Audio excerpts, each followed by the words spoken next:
Hello, my name is Sian Betancourt, and I will be presenting the song The Ballad of You and Me and Punil by the Jefferson Airplane. And a little background of Jefferson Airplane, they were founded in 1965 by Marty Ballin and Paul Kantner. They were early folk singers, part of the San Francisco folk scene. But once they founded the band, they went a little more on a different direction, more rock bluesy type. They recruited Jorma Conan to be their lead guitarist, Jack Cassidy to be their bassist, Signe Tolle Anderson to be their female vocalist, and Skip Spence to be their drummer. They together did put out their first album under the Jefferson Airplane name, and this was the Jefferson Airplane Takes Off. It was released in 1966, and it made them pretty popular. This was more folksy than their later music, and also had a lot of blues influence. They did a lot of covers on this album, and it was typical of artists of the time to do covers. Uh, Shortly after the album was released, Skip Spence left the band and they recruited the drummer Spencer Dryden. And Signe Anderson had a child soon after the album was released, so she left the band to be with her child. So they had to have another female vocalist to help them throughout their performances. Though, while they had Skip Spence and Signe Tolle Anderson, they performed a lot with this band called The Great Society, and this is their album cover. They're called Grace Slick and the Great Society, and this is their lead singer Grace Slick, who would join the Jefferson Airplane on their second album as their female vocalist. And together, along with Spencer Dryden right here, they form the Surrealistic Pillow, which is their second studio album. This was released early, I believe, in February of 1967. And this album was important to them because here they had more freedom and more control over what their sounds were, what they chose to play, and what kind of music they went.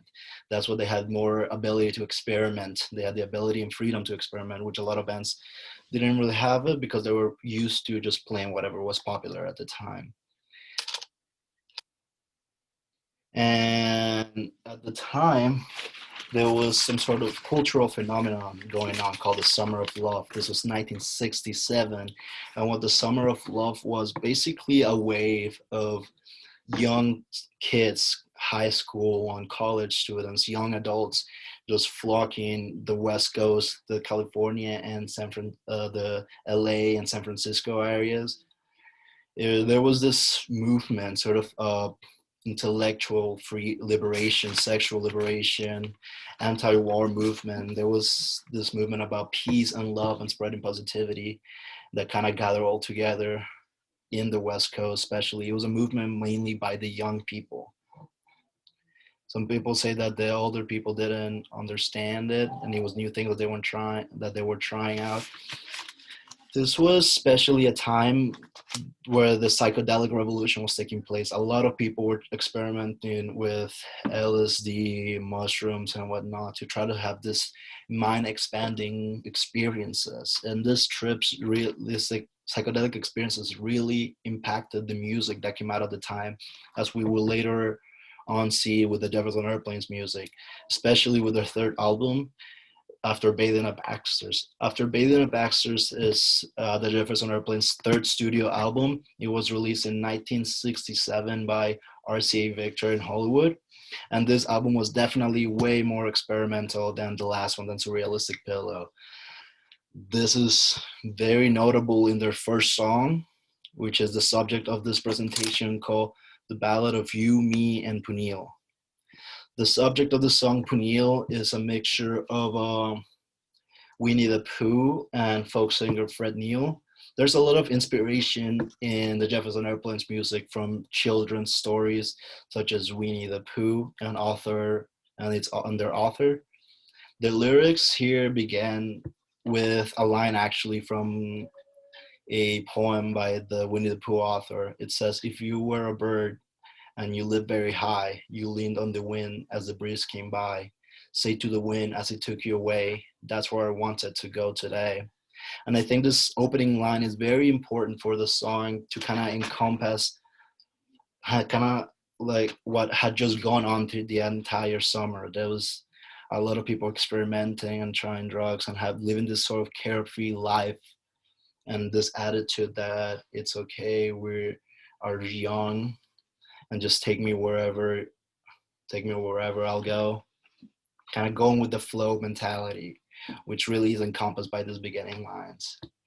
The sound of this particular song is very reminiscent of typical psychedelic music. The song begins with a loud guitar uh, distortion and feedback that kind of resonates a lot and vibrates and supposed to sort of emulate a psychedelic drug trip, give it like given the weird fuzzy vibrations and tingly sensations that the music is trying to evoke. The song was written by Kantner. Kantner played rhythm guitar and the lead vocals. Grace Slick was one of the vocalists and also backup vocals, along with Marty Ballin. Marty Ballin also played the tambourine. Joe McConan played the lead guitar. In this song, he plays a way shorter guitar solo than what we're typically used to in psychedelic songs. He usually takes more of a center stage in recordings where he goes on a strong and intricate solo. But in this one, it's shorter, but it still has a lot of layers. It's still the texture is still very thick with a mixture of drums and bass. The bass played by Jack Cassidy and drums by Spencer Dryden. The tone of the string instrument, especially the guitar and the bass, is very fuzzy, which is very typical again of psychedelic music. It's supposed to give this little earring musical feeling, kind of a little fuzz and a little vibration. This song is in a 4/4 meter and an upbeat tempo held up by the drums and the bass. The constant drumming really keeps up the heartbeat. It makes your heart beat faster. It's again, all of these sounds are supposed to kind of evoke the feeling of the psychedelic trip, something that was very relevant in the community, especially the Jefferson Airplane being a San Francisco band. They were in the middle of it, like truly experimenting what was going on at the time. And here we can hear a little bit of the song in the beginning, and if the way it creates feedback that creates some tension in the introduction of the song.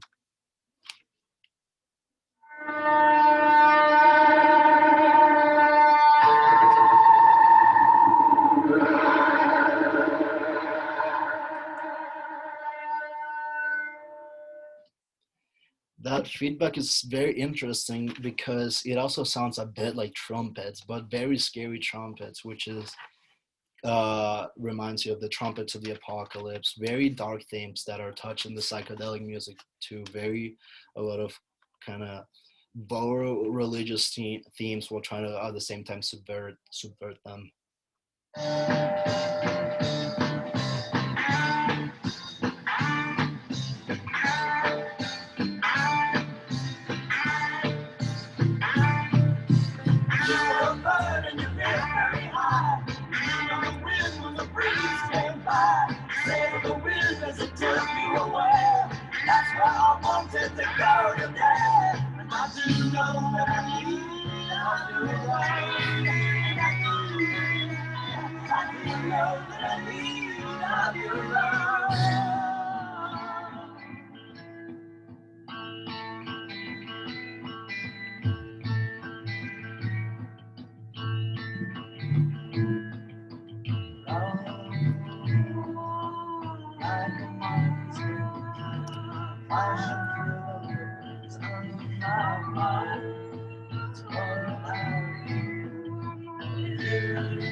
So like this the beginning of the second part. That is the bridge of the song right after the first verse.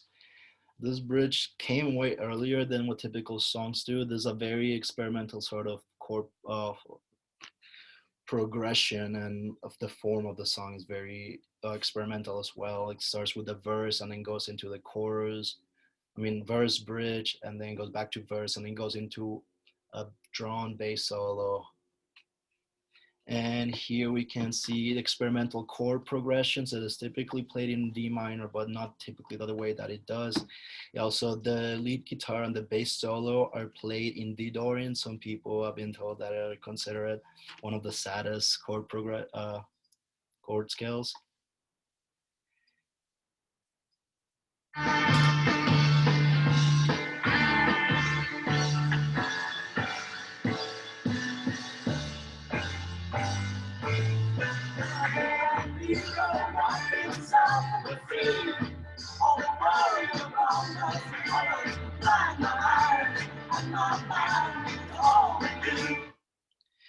They have a lot of nature imagery, and the nature images such as the river, the wind, the breeze. It's supposed to kind of emulate the flower children. The flower children were basically the hippies of the time that were partaking part of the summer of love. They were very, they were very environmental.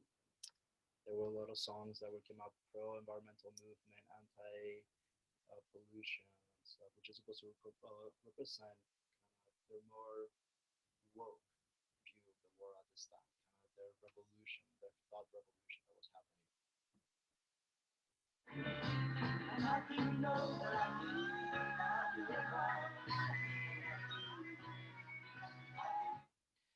It's a very thick texture of songs. You can hear the guitar, the lead guitar having a specific rhythm, while the drums and the bass still give that boom, boom, boom, boom, really driving the song forward. Conclusion: Jefferson Airplane's The Ballad of You and Me and Purnell is a great example of how music can capture the cultural phenomenon while at the same time influencing said phenomenon. The sounds that were heavily inspired by the drug trips that were popularized during the psychedelic revolution in the late 60s, along with a carefree attitude. This had a huge uh, impact on the psychedelic movement, not only because it was music that was created from psychedelic experiences, but it was also music that kind of went along with psychedelic experiences. It was sort of meant to be experienced while at the same time, I don't know, sort of and being trying to emulate that sort of unique experience.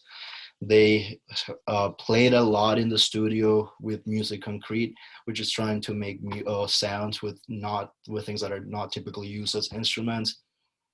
They to create a lot of distortion and sort of cacophony, to create a sort of chaos and fogginess of the mind, which a lot of the times was very chaotic, but in an organized way to kind of create a sort of high tensions in the music. And I think this really stuck around throughout the late 60s, made a huge impact, especially this album, I think really cemented the Jefferson Airplane as one of the principal bands of the psychedelic movement, the psychedelic music, excuse me.